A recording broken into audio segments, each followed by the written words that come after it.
नमस्कार, आप देख रहे हैं तिरहुत न्यूज। मैं आपके साथ केशव कश्यप। बिहार में विधानसभा चुनाव का आगाज हो चुका है। प्रथम चरण का चुनाव भी संपन्न हो चुका है। इस तरीके से बिहार में कई सारी राजनीतिक पार्टी लगातार जनसंपर्क बना रही है।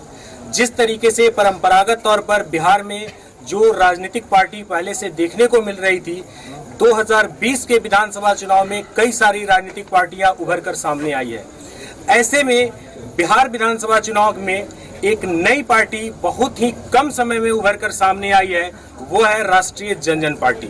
राष्ट्रीय जनजन पार्टी के संस्थापक एवं राष्ट्रीय जनजन पार्टी के राष्ट्रीय अध्यक्ष आशुतोष कुमार आज हमारे साथ हैं। बिहार में क्या है चुनावी रणनीति, समस्याएं क्या है और इनका समाधान किस तरीके से हो सकता है, इन्हीं सब मुद्दों पर बात करने के लिए हम इनसे आज बात करेंगे। तो आपका स्वागत है मेरे चैनल में। सबसे पहले आशुतोष जी, मैं ये जानना चाहता हूं कि बिहार में जिस तरीके से कई सारी राजनीतिक पार्टियां जो पहले से चली आ रही थी, राष्ट्रीय जनजन पार्टी को गठन करने के पीछे आपका मकसद क्या रहा? सवाल तो आपका जायज है और ये जनता का सवाल होना चाहिए कि हमारे पास इतने बड़े बड़े विकल्प हैं, राष्ट्रीय से लेकर क्षेत्रीय पार्टी, किसी का नाम नहीं लेना चाहिए, तो फिर एक और नया विकल्प क्यों? पिछले 30 वर्षों का यदि आप बिहार के इतिहास को, आप राजनीतिक इतिहास को उठाकर देखें, तो जिनके हाथों में बिहार वासियों ने सत्ता सौंपा है, बिहार की बागडोर सौंपी है, उन्होंने बिहार को केवल लूटा है, जिंदगी किया है, बर्बाद किया है, अपमानित किया है। बिहार और बिहारी सबको गाली दी। हम हर 5 साल के बाद इसी उम्मीद के साथ उनको वोट करते हैं कि शायद इस बार वो हमारी सुनेंगे, शायद इस बार बिहार की दुर्दशा उनको नजर आएगी और बिहार के लोग बिहार में ही रोजगार कर पाएंगे, बेहतर शिक्षा व्यवस्था हमारे पास हो पाएगी, अपराध पर पूर्ण विराम लगेगा ताकि बाहरी निवेशक यहाँ निवेश कर सकें। लेकिन ऐसा कुछ नहीं हुआ। तो इंतजार की भी एक हद होती है, उसकी अपनी एक सीमा होती है, और इंतजार करते करते जब हम थक गए तो फिर हमने संकल्प लिया कि द्वंद्व कहाँ तक पाला जाए और युद्ध कहाँ तक टाला जाए। और हम भी हैं इस बिहार के वंशज, इस बिहार की मिट्टी के, एक जहाँ तक भाला जाए। और हमने एक विकल्प दिया, राजनीतिक विकल्प, और ये कहते हुए बहुत खुशी महसूस हो रही है, गर्व महसूस होता है। हमारे तमाम जनसेवक साथियों के बदौलत अकेले चुनाव हार नहीं पड़ता।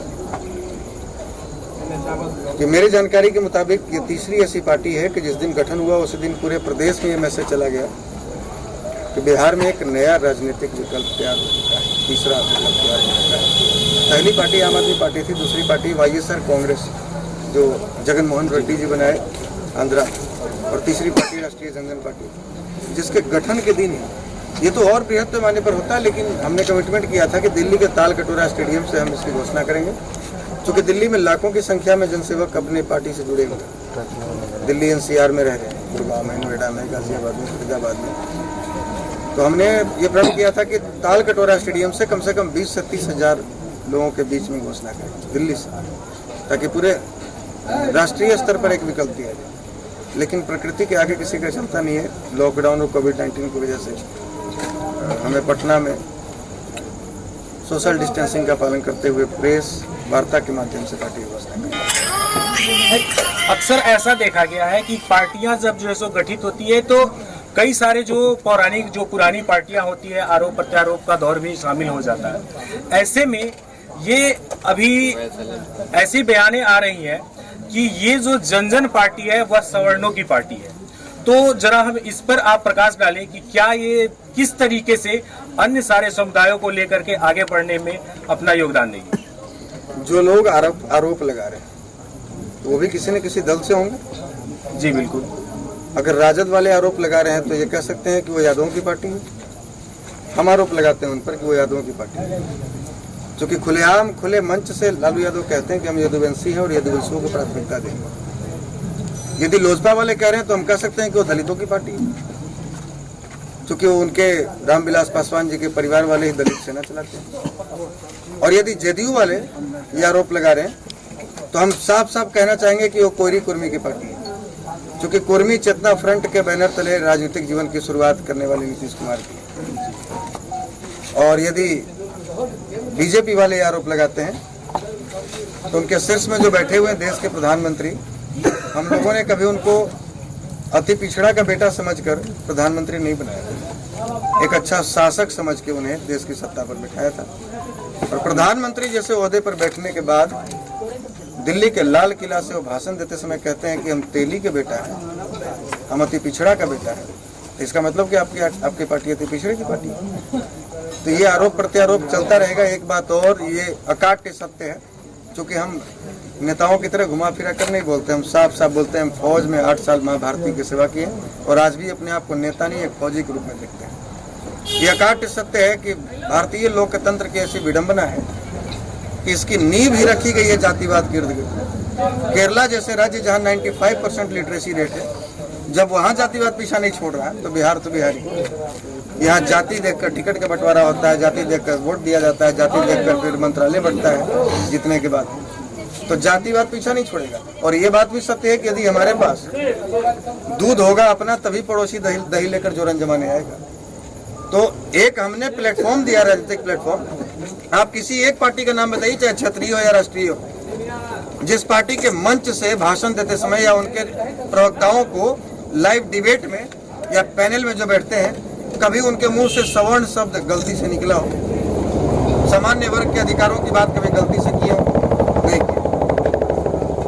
उनकी गलती भी है तो विपक्ष में एक लाइन खींच दी जाती है कि आपको मंच पर भाषण देना है तो आप पिछड़े, दलित, महादलित, अल्पसंख्यक सबकी बात करेंगे, लेकिन सब गरीब सवर्णों की बात आप नहीं कर सकते। वहाँ आपको मुंह बंद रखना होगा, लाख देखते हुए भी आपको अनदेखा करना होगा। हमने एक राजनीतिक प्लेटफॉर्म दिया है जहाँ पर हम दलितों, पिछड़ों, अल्पसंख्यकों के साथ साथ में गरीब सवर्णों के अधिकारों की बात भी छाती ठोककर खुले मंच से और मीडिया में रख सकते हैं।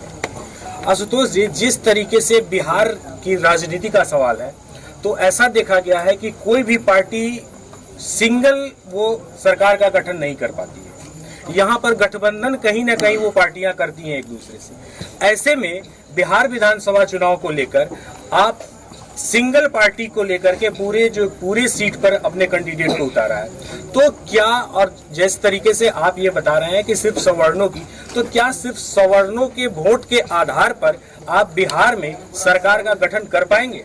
हमने ये कब कहा कि सिर्फ सवर्णों की? हमने कहा कि दलितों, पिछड़ों, अल्पसंख्यकों के साथ साथ में गरीब सवर्णों की बात भी यहाँ की जाएगी। यानी कि ये सबकी पार्टी है, ये जात की नहीं जमात की पार्टी। एक सामाजिक संगठन है जो हर एक जाति का, हर एक समाज का एक एक संगठन है, जो अपने संगठन के बैनर तले लोग अपने समाज के आर्थिक, शैक्षणिक, राजनीतिक, सामाजिक उत्थान की बात करते हैं। उसी प्रकार से हम भी करते हैं। लेकिन जब पार्टी के बैनर तले हम काम कर रहे होते हैं, जब पार्टी के बैनर तले बिहार का विकास चाह रहे होते हैं, बिहार में केवल सत्ता परिवर्तन नहीं, व्यवस्था परिवर्तन की लड़ाई हम जब लड़ रहे हैं, तो एक जाति से लड़ाई नहीं, एक वर्ग से लड़ाई नहीं, हम सबकी बात कर रहे हैं। हम उनकी भी बात कर रहे हैं जिन्हें पिछले 70 वर्षों से महज ठगा जा रहा है। आज इस देश में देख रहे हैं बड़ी बड़ी पार्टियों के नेताओं के होड़ लगे हैं, प्रधानमंत्री से लेकर मुख्यमंत्री तक ये साबित करने में लगे हुए हैं कि बाबा साहब भीमराव अम्बेडकर के असली पोता हम ही हैं, बाकी सब के सब नेता नकली।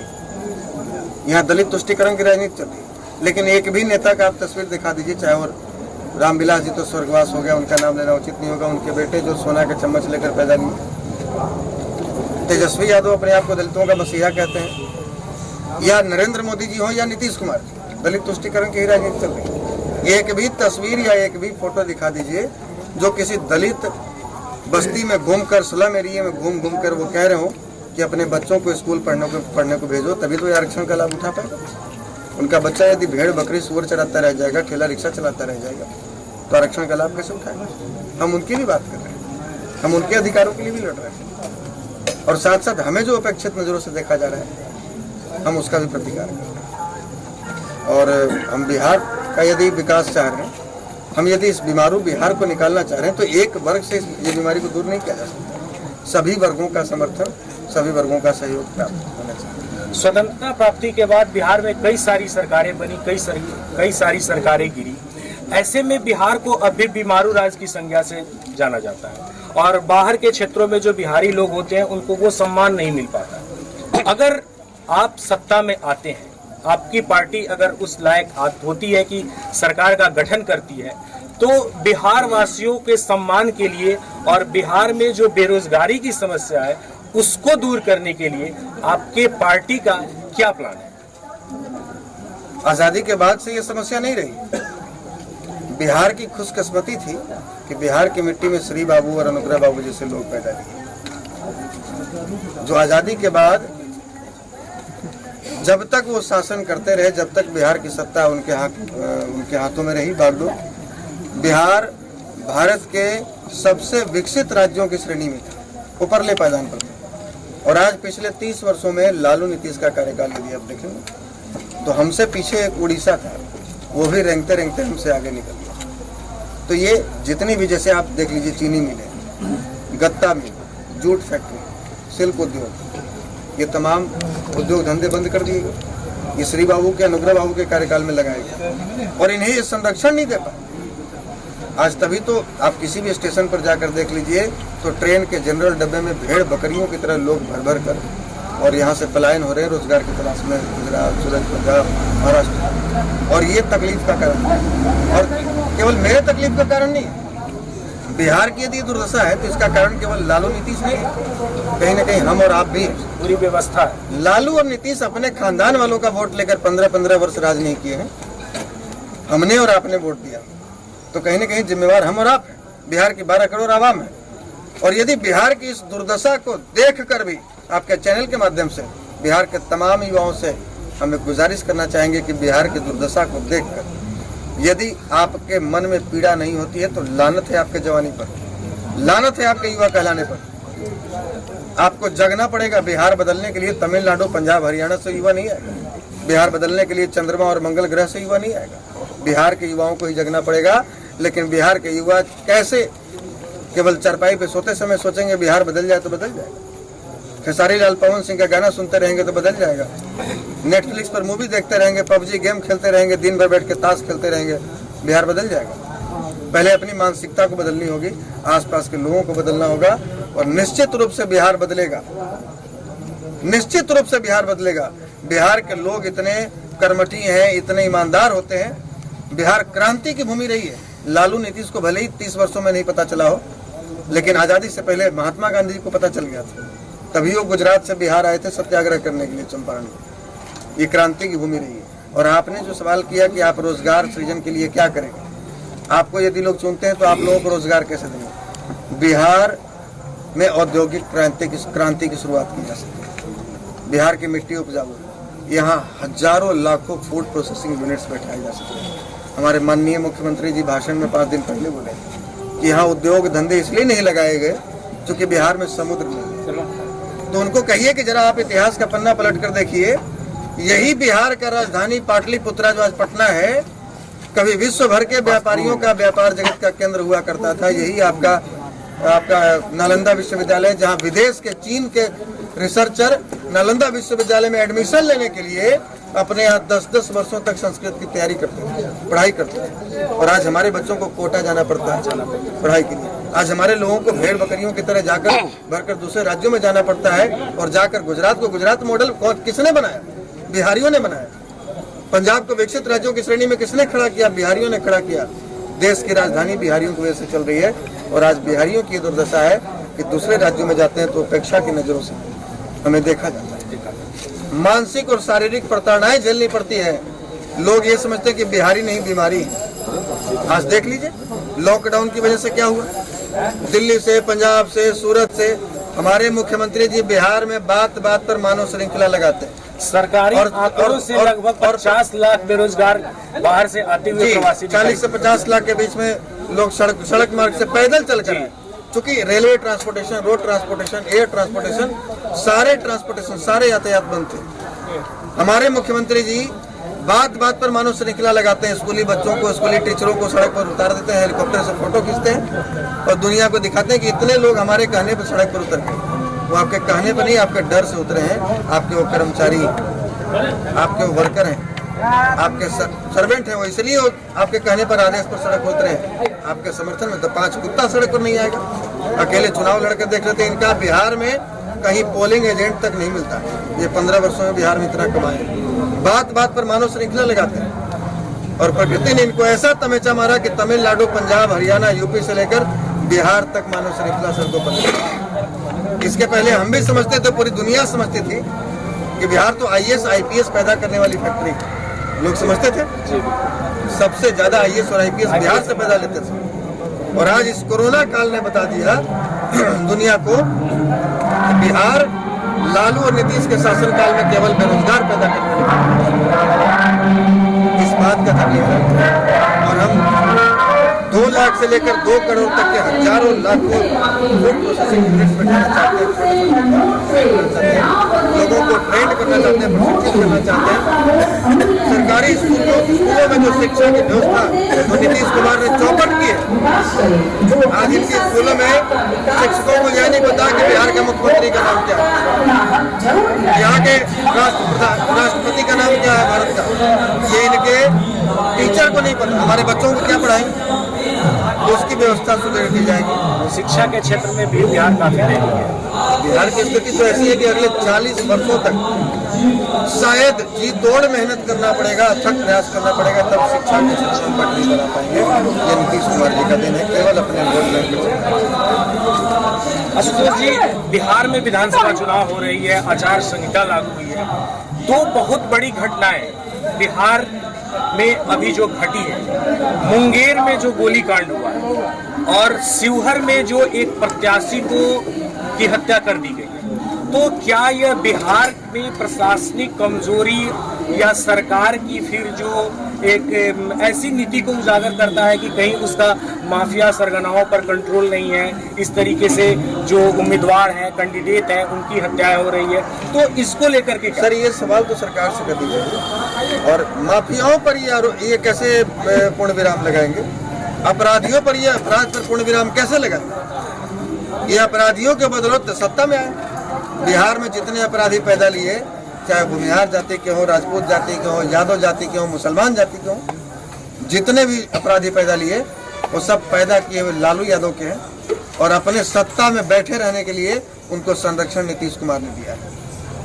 और ये कहते हैं कि बिहार में उद्योग नहीं लग रहा, लेकिन नीतीश कुमार ने डायरेक्ट ये आरोप लगाया है कि जंगल राज की पार्ट 2 की शुरुआत हो सकती है अगर राजद यहाँ पर फिर से सरकार ले आए। और ये उनका आरोप है राजद के ऊपर, और राजद और आपके द्वारा कहा जा रहा है कि नीतीश कुमार संरक्षण कर रहे हैं, तो ये इनके राज में मंगल राज था। तो ये 2020 में समीर सिंह पूर्व मेयर की हत्या दिन दहाड़े AK-47 से मुजफ्फरपुर में कर दी जाती है, ये इनका मंगल राज। कृष्णा साई की हत्या दिन दहाड़े कर दी जाती है गोपालगंज में, ये इनका मंगल राज। इन्हीं के मंगल राज में बृहस्पति मुखिया की हत्या कर दी गई, ये इनका मंगल राज।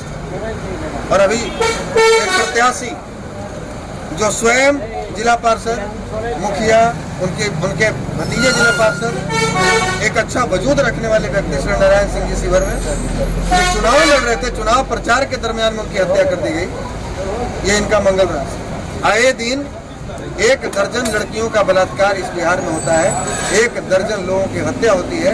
यदि इसको सुशासन कहते हैं तो नहीं चाहिए ऐसा सुशासन, इससे बढ़िया दुशासन राज था महाभारत में। क्या बिहार में एक बार फिर से क्रांति की आगाज हो चुकी है?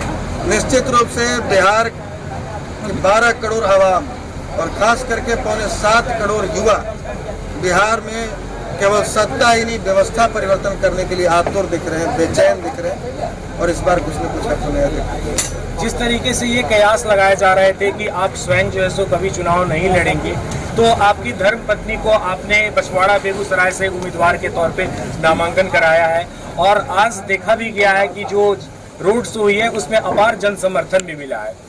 क्या बछवाड़ा बिहार जो विधानसभा क्षेत्र है वह पिछले विगत कई सालों से जो एक विकास है उसके लिए तरसता आ रहा है, और आपको ये उम्मीद है कि अगर आप यहाँ से अगर जीतते हैं, आपकी धर्म पत्नी की अगर जीत होती है, तो क्या बछवाड़ा का काया पलट होगा? देखिए, सबसे पहले तो आपके पहले सवाल का जवाब दूं, आपने बिल्कुल सही सुना, और हमने संकल्प लिया कि हम आजीवन चुनाव, हम एक पार्टिकुलर विधानसभा या लोकसभा क्षेत्र तक सीमित नहीं रहना चाहते। आपके सामने उदाहरण है, हम रहने वाले हैं मगध जी, और मिथिला की धरती पर आकर चुनाव लड़वा रहे हैं अपनी पत्नी को। तो इसका मतलब है कि जो प्यार, स्नेह, समर्थन हमें मगध की धरती पर मिलता है, वही स्नेह समर्थन मिथिला की धरती पर मिलता है, और वही स्नेह समर्थन हमें कोसी और आपको शाहाबाद, तिरहुत, हर जगह मिलता है। इसलिए हम अपने आप को एक क्षेत्र तक सीमित नहीं रखेंगे।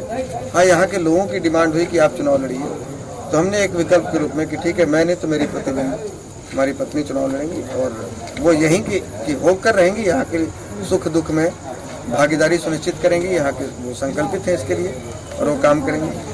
जहाँ तक विकास की बात है तो हम बिहार के 243 विधानसभा में घूमे हैं। पिछले 9-9.5 वर्षों में हमने लगभग 2700-2800 गाँव का दौरा किया और नीतीश जी की तरह हेलीकॉप्टर पर बैठकर नहीं, हम नीचे जमीन पर पैदल उतरकर खटिया चौकी दरी पलंग पर बैठकर चाचा भैया दीदी से उनकी समस्याओं को समझाया और उसके निवारण के लिए हमने एक ब्लूप्रिंट तैयार किया, रोडमैप तैयार। तो जो हमने देखा कि 243 विधानसभाओं का यदि हमने आकलन किया तो बेगूसराय क्षेत्र जहाँ पर उद्योग धंधे भी हैं, इंडस्ट्री है, श्री बाबू के कार्यकाल में जो लगाए गए थे, अन्य विधानसभाओं को तो कुछ न कुछ मिला, लेकिन बछवाड़ा को अब तक एक सुई की फैक्ट्री भी नसीब नहीं। बछवाड़ा के जो ग्रामीण रूरल एरिया जो हमने हालात देखे वो बद से बदतर स्थिति में, ना सड़क है ना कुछ है। यहाँ बलान नदी है, हमेशा बांध टूट जाता है, सैकड़ों गांव इतने पानी में डूबे रहते हैं, उनकी फसलें बर्बाद हो जाती हैं। मतलब लोग नर्क की जिंदगी जीने को विवश हैं। ये इतनी बुरी स्थिति हमने किसी विधानसभा में नहीं देखी और ये देखकर मतलब हमारे रोंगटे खड़े हो गए। तभी हमने संकल्प किया था कि हम चुनाव जीते हारे, यहाँ की जनता हमको बहुमत दे नहीं दे, पूर्ण बहुमत से जिताए, भारी मतों से जिताए या नहीं जिताए, हमें तो व्यक्तिगत रूप से कोई फर्क नहीं पड़ता है। यहाँ के लोगों को फर्क पड़ना चाहिए कि हम कैसे प्रतिनिधि चुनने जा रहे हैं। हम क्या उन्हीं चोर उचक्कों के हाथों में वापस बछवाड़ा को सौंप देंगे जो पिछले आज़ादी से लेकर अब तक बछवाड़ा को केवल लूट रहे हैं। बछवाड़ा के नाम पर बड़े बड़े अपने कॉरपोरेट घराने बसा लिए, उद्योग धंधे खोल लिए, करोड़पति अरबपति बन गए। तो जमीन से जुड़ा हुआ बेटा को यदि चुनेंगे, जमीन से जुड़े हुए लोगों को यदि चुनेंगे तो बछवाड़ा का विकास होगा। और हम जैसे पहले पिछले 9.5 वर्षों से इनके सुख दुख में नेपाल से भी कोई पुकारता है, नेपाल बॉर्डर शिवहर सीतामढ़ी अररिया फारबिसगंज, हम वहाँ भी पहुँचते हैं। अभी देखिए श्रीनारायण सिंह जी की जो चर्चा हुई है, 1 तारीख को उनके यहाँ जाना है। उनके बड़े भाई से लगातार हम लोग संपर्क में हैं। वहाँ एसपी साहब से बात हुई है, डीएम साहब से बात हुई है, बिहार के डीजीपी से बात हुई है। 3-4 अपराधी पकड़े भी गए थे, एक को पब्लिक ने मार दिया था, पब्लिक मोमेंट मारा गया। 3 अभी अपराधी पकड़े गए, उन्होंने कुछ बताया भी है और जो बताया है बहुत जल्द प्रशासन अपने मुँह से कहेगी। डायरेक्ट इसमें सरकार का हाथ है श्रीनारायण सिंह जी की हत्या का। तो जहाँ भी यहाँ बेगूसराय की बात करें तो बंदवार में 350 एकड़ जमीनें कब्जा कर ली नक्सलियों ने, वामपंथियों ने। वहाँ भी डीएम साहब से मिलकर 15 दिन का अल्टीमेटम देकर हमने कहा कि यहाँ से पटना तक 10,000 की संख्या में हम पैदल मार्च करेंगे यदि आप 15 दिनों के भीतर वो जमीन कब्जा मुक्त नहीं कराते। यहाँ किया गया। बगल का वैशाली जिला है जहाँ महिसौर में इस तरह की घटना घटी थी। तो जहाँ भी समस्या आएंगी, हम जब तक जिंदा हैं, जब तक हमारी सांसें चल रही हैं, जब तक हमारे धमनियों में रक्त बह रहा है, तब तक हम समाज के बीच हैं, उनके सुख दुख में खड़े हैं। और जब भी पुकारा जाएगा, सक्षम होगा, संभव होगा तो हम सशरीर भी पहुंचेंगे। और यदि सशरीर पहुंचने की स्थिति में नहीं होंगे तो हमारे लोग वहां पहुंचेंगे, हमारे साथी पहुंचेंगे, जनसेवक पहुंचेंगे और हमसे जितना बन पाए हम जहां रहेंगे वहीं से लाइनअप करेंगे, वहीं से सहयोग करेंगे। तो यहाँ के लोगों से उम्मीद है, जिस हिसाब से खास करके युवा वर्गों का, युवा साथियों का सहयोग समर्थन मिल रहा है, बड़े बुजुर्गों का, माताओं बहनों का आशीर्वाद प्राप्त हो रहा है, ये स्पष्ट हो चुका है कि यहाँ से लड़ाई में कमल मुख्य लड़ाई से बाहर है। यहाँ एनडीए लड़ाई में नहीं। यहाँ 2-3 रैलियां भी करा कर देख ली एनडीए के लोग, सारी रैलियां उनकी फ्लॉप रही। 100-200 लोग भी उनकी रैली में नहीं जुटे। यहाँ लड़ाई में वही कम्युनिस्ट विचारधारा वाले लोग और एक तरफ राष्ट्रीय जनता पार्टी जो विकासवाद की राजनीति कर रही है, जो युवाओं को उनका अधिकार और हक दिलाना चाहिए। ये लड़ाई इन्हीं के बीच में। अब यहाँ के लोगों को तय करना है कि हमें किसे चुनना है। ये तो जनता जनार्दन के ऊपर निर्भर करता है। लेकिन यदि मौका मिला तो ये हमारी पत्नी लिपि जी का भी संकल्प है और एक तरह से हमारे वो प्रतिबिंब है, परछाई। तो ये हमारा भी संकल्प है कि बछवाड़ा को एक रोल मॉडल विधानसभा के रूप में पूरे बिहार में। आशुतोष जी, आप जनता पार्टी के, राष्ट्रीय जनता पार्टी के राष्ट्रीय अध्यक्ष हैं। एक बहुत ही ये दुखद घटना हुई कि कांटी विधानसभा के जो प्रत्याशी थे उनका बहुत ही मतलब कि नामांकन के समय उनको जो है सो गिरफ्तारी कर लिया। तो आपने कहा कि हम कदम कदम पे अपने साथियों के साथ खड़े रहेंगे, तो कांटी की जनता से और अनय राज के सपोर्ट में आप क्या कहना चाहेंगे? अनय राज पिछले 10 वर्षों से लगातार संघर्ष में दर्जनों बार जेल गए, 2 दर्जन से ऊपर मामले उनके ऊपर दर्ज किए गए। और मैं मामला स्पष्ट कर दूं, जिसमें उनकी गिरफ्तारी हुई है। मुजफ्फरपुर में एक बहन के साथ में बलात्कार की कोशिश की गई थी और असफल प्रयास के बाद फिर उस पर केरोसिन तेल डालकर उनको लहरा दिया, जिंदा जला दिया। उसमें हमने पटना में रेलवे और रोड ट्रांसपोर्टेशन को बाधित किया था और मुजफ्फरपुर के हमारे साथी मुजफ्फरपुर में सड़क पर धरना प्रदर्शन कर रहे थे, जिसमें हमारे ऊपर भी अगम कुआं थाना में और राजेंद्र नगर में रेलवे और ये लोकल थाना में दोनों तरफ से FIR दर्ज हुए थे। तो हमने अपना बेल करवा लिया था। 7-8 साथियों पर हुआ था, 5-5 हज़ार रुपये लगे थे।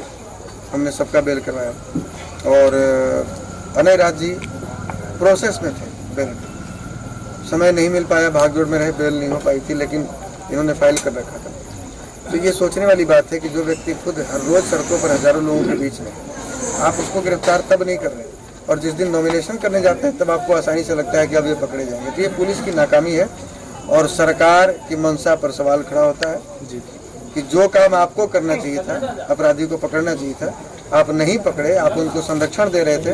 तब लोग सड़कों पर उतरकर आंदोलन कर रहे थे और आंदोलन करने वाले साथियों पर FIR कर रहे हैं। तो कल मुजफ्फरपुर की किसी की बेटी होगी, किसी की बहन होगी, उसके लिए हम लोगों ने सड़कों पर उतरा और हम यदि नहीं उतरेंगे तो कल हमारी माँ बहनों के साथ में होगा तो ये कौन उतरेगा? इसलिए हम उनके साथ हैं। कांटी की जनता से अपील करना चाहेंगे पुरजोर समर्थन के साथ, पूरे तन मन और धन के साथ वहाँ पर भाई अनय राज जी को सहयोग कीजिए और मतदान केंद्र पर जाकर इन तमाम सत्ताधारियों, सत्ता लोलुप्तों के विरुद्ध में जितने भी जो भी इसमें इन्वॉल्व हैं, जो सत्ता के तलवे चाट चुके हैं या फिर चाटने की कवायद में लगे हुए, वैसे लोगों के खिलाफ मतदान करें और उनको मकूल जवाब देने का काम करें। और केवल यही नहीं, आप अतरी की भी घटना देख सकते हैं। अतरी में जीता हुआ सीट हमारा, वहाँ कोई दूर दूर तक हमारा प्रतिद्वंदी था ही नहीं। माननीय शैलेंद्र जी का, हमारे राष्ट्रीय प्रधानमंत्री, साजिश के तहत जबरन उनका नॉमिनेशन रद्द करा दिया गया और 150 से ऊपर युवाओं पर FIR दर्ज किए। जब विरोध प्रदर्शन किया गया तो 150 से अधिक युवाओं पर FIR दर्ज किए गए। हमारे प्रत्याशी को अभी तक जेल में डालकर रखा हुआ है और DM साहब खुद, उनके स्टाफ जाते हैं कोर्ट में और पब्लिक प्रोसिक्यूटर कहते हैं कि आप उनके पक्ष में नहीं बोलिएगा, आप विरोध में बोलिएगा, क्योंकि बेल अभी चुनाव तक नहीं चाहिए। चुनाव तक बेल दे दीजिएगा तो हो सकता है फिर वो अपने लोगों को कहीं और वोट ट्रांसफर करवा देंगे, नोटा में ट्रांसफर करेंगे। ये उनकी समस्या है। सरकार डरी हुई है, उनका डर सामने दिख रहा है और ये जितना डर है हमारा, ये जितना डरते हैं और डरकर जितना कार्रवाई करते हैं, हमारा सीना उतना ही चौड़ा होता है।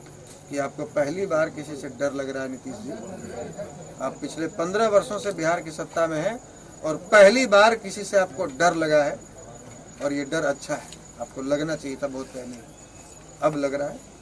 तो चलिए अभी सही, लेकिन आप अंत में आप हमारे चैनल के माध्यम से बिहार की जनता को क्या संदेश देना चाहते हैं? बिहार की जनता को संदेश देना चाहते हैं कि आप उठिए, जागिए, संघर्ष कीजिए, बिहार को बदलने के लिए संकल्पित होइए और केवल हमारे जैसे नेताओं का भाषण मत सुनिए, इंटरव्यू मत देखिए, इससे बिहार नहीं बदलेगा। घर से निकलिए, थोड़ा परिश्रम कीजिए, लेकिन थोड़ा परिश्रम कीजिएगा तो हम लोगों का ही मनोबल बढ़ेगा। और एक लक्ष्य है, लक्ष्य केवल विधायक बनना, बनाना, सांसद बनाना, सरकार बनाना नहीं। लक्ष्य केवल ये नहीं कि 2020 में चुनाव लड़ रहे हैं, फिर सो गए, फिर 25 में आपके पास वोट मांगने आएंगे। लक्ष्य ये है कि जब तक बिहार की स्थिति नहीं बदल जाएगी, जब तक हम फिर से दूसरे राज्यों में जाकर एक बटन खोलकर शान से नहीं कह देते कि हम श्री बाबू और दिनकर बाबू की भूमि बिहार से आए हैं, तब तक हम चैन की नींद नहीं सोएंगे। और बिहार में पिछले 40 वर्षों से जयप्रकाश नारायण जी के छद्म अनुयायियों द्वारा नया नेतृत्व, युवा नेतृत्व पैदा करने वाले फैक्ट्री में जो ताला लगा कर रखा हुआ है, 2020 में अब समय है उस ताला को उखाड़ कर फेंकिए। और हमने एक संकल्प लिया है कि बिहार के 243 विधानसभाओं से जब तक युवा नेतृत्व, नया नेतृत्व को जीत दिलवाकर बिहार विधानसभा में नहीं पहुंचा देंगे, तब तक अपने कदमों को हम नहीं रुकेंगे। बहुत बहुत धन्यवाद, बहुत बहुत। तो ये थे राष्ट्रीय जनजन पार्टी के राष्ट्रीय अध्यक्ष आशुतोष जी। इन्होंने जनता की समस्याओं को दूर करने के लिए दृढ़ संकल्पित विचार के साथ चुनावी समर में कूदे हैं और इनकी पार्टी का मुख्य उद्देश्य भी है कि बिहार में एक बार बदलाव हो और नए जो युवा वर्ग है राजनीति में वो सक्रिय हो। तो आशुतोष जी, आपने अपना बहुमूल्य समय दिया, आने वाले चुनाव के लिए आपको हार्दिक शुभकामनाएं।